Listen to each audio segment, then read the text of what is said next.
Trap University, the scary side of Las Vegas. We didn't react to my son in mad long.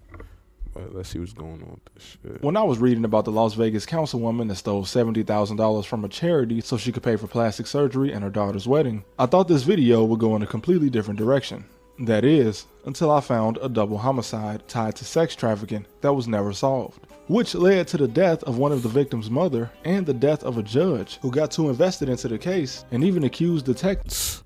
Sin City. You can't get away from it. Las Vegas in the Las Vegas Police Vice Unit of working with sex traffickers to take out their competition and covering their tracks.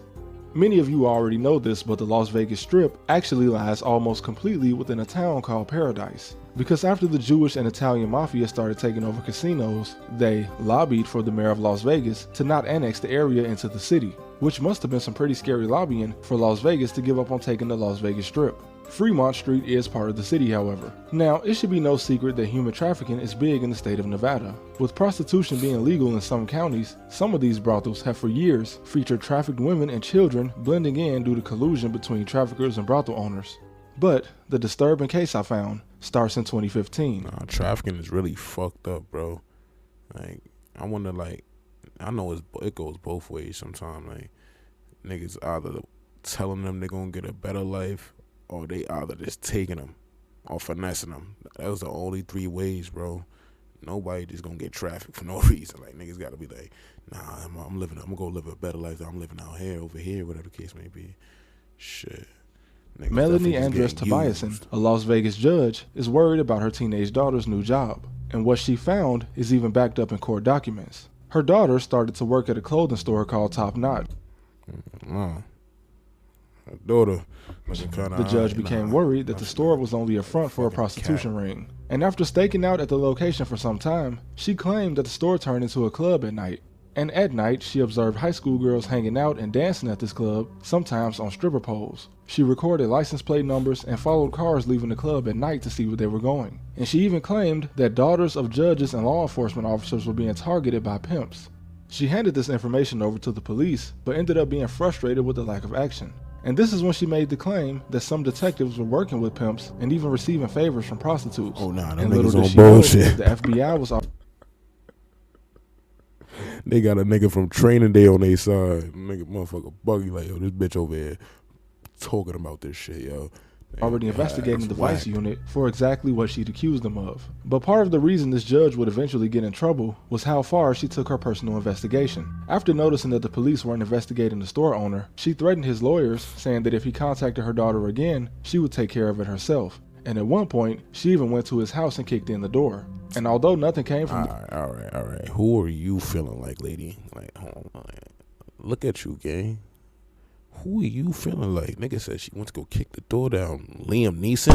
Chill out. this initially, the Bugging. store's owner would come up Better leave again that shit later to in the the story. cops, girl. And despite his nickname, he's a very dangerous man. Look at this nigga. You kicked this nigga door. Yo, nigga. And the judge knew it. But despite the danger, the judge insisted that she was more Nigga afraid of look the like he Las got Vegas nothing to police. fucking lose. The problem is I don't think we're in danger from the pimps anymore. I'm more afraid of the Vice detectives and those who are trying to cover this up. But a year after her daughter started working at the shop in August 2016, 21-year-old Sydney Land was working at a restaurant inside of Caesar's Palace when she moved out of her parents' house and into an apartment with her boyfriend, 20-year-old Nehemiah or Neo Kaufman in Spring Valley, an area about 20 minutes from the Las Vegas Strip. And the first of many suspicious incidents was the presence of Frankie Zappia.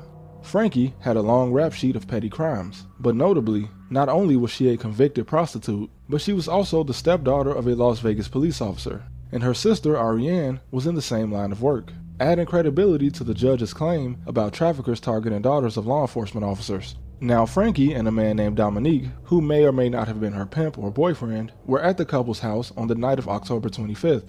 But unfortunately, they would be the last people to see Neo and Sydney alive. Like, go yayo. Awaken to a world of wonder in Final Fantasy XIV Online. Police would state that at some point after Frankie left, someone would execute Neo and Sydney. And today, the case remains unsolved. Now, it's been determined that the couple must have known the assailant because there was no sign of forced entry. And Ariane even insisted that her sister Frankie may have unknowingly let the killer into the apartment. But immediately, the police named Shane Valentine, the store owner Judge Melanie was suspicious of, as a person of interest. Not only was he an associate of the couple, but just weeks before their murder, Shane had also threatened to kill Neo, Sydney, and Frankie while they were in the parking garage of the Red Rock Casino. And this was apparently over something that Valentine wanted Neo to give back. But the same day he threatened them, Shane was also accused of shooting into the residence of Neo's mother. Now, the police allege that Valentine is an associate of Molly Long, a music producer associated with many big names in hip-hop, and he even got a shout-out from Drake back in the day. But he was also convicted of being a sex trafficking kingpin by the FBI. And despite being a person of... You got a shout-out from who? He was known as a what? But he was also convicted of being a sex trafficking kingpin by the FBI. And despite being a person of interest, Shane Valentine was never charged. So what was going on with Sydney and her boyfriend? And why were they hanging out with known pimps and prostitutes? Well, Sydney's parents were surprised when she moved into an apartment with Neo, and even more surprised that they were able to afford it. And they suspected that something was going on with Neo. I learned that Frankie accused Neo and Shane of being involved in some type of illegal activity together. And apparently, it was a gun that Shane had threatened them over at the Red Rock Casino. But strangely, Frankie said that when Shane called Sydney's phone looking for Neo, she pretended to be Sydney and started disrespecting Shane. But soon after, she told him who she was, but at that point, it didn't seem like Shane cared. And that same day, when he allegedly shot up the house of Neo's mother, the police failed to recover any bullets. And a few days later, Sydney's mom recalled her crying and telling her that something was really bad. But she never told her mom what she was talking about. Now, even today, there is still confusion about so whether fucking beautiful who told her like mom this. what she was talking about. All the fucking extravagant lights, looking so nice outside and shit.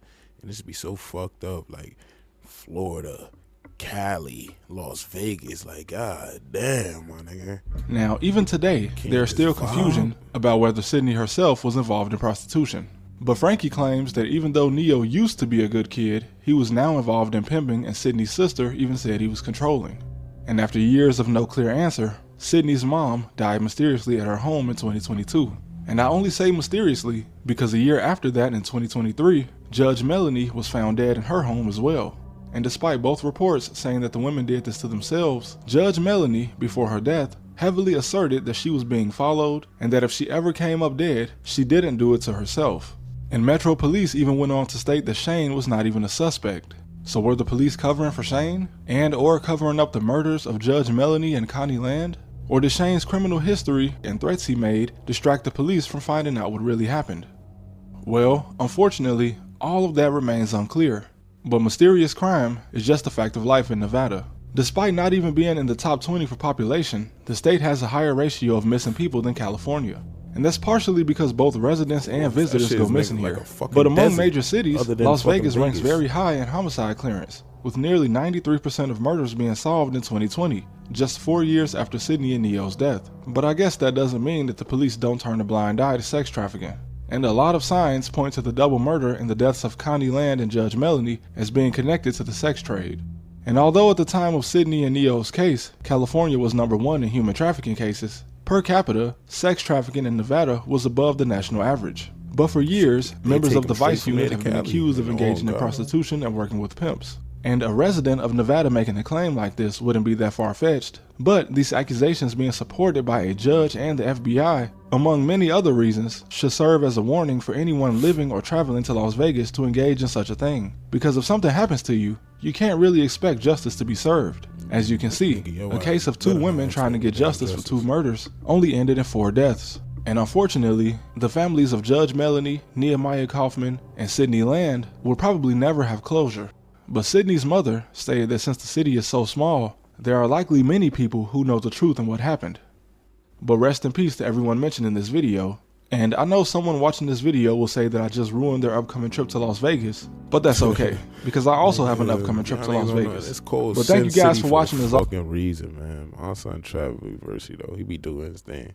Yeah, make sure y'all subscribe to this nigga right here. That was a good video. But yeah, that shit is definitely called Sin City for a reason. Right? You gotta use your head. It's prostitution shit going on there. Niggas is gambling all fucking night. Come on, gang. That shit ain't nothing but sinning. But yeah. Like, comment, subscribe. Like, comment, subscribe. Like, comment, subscribe. Like, comment, subscribe. Like, comment, subscribe. Like, comment, subscribe.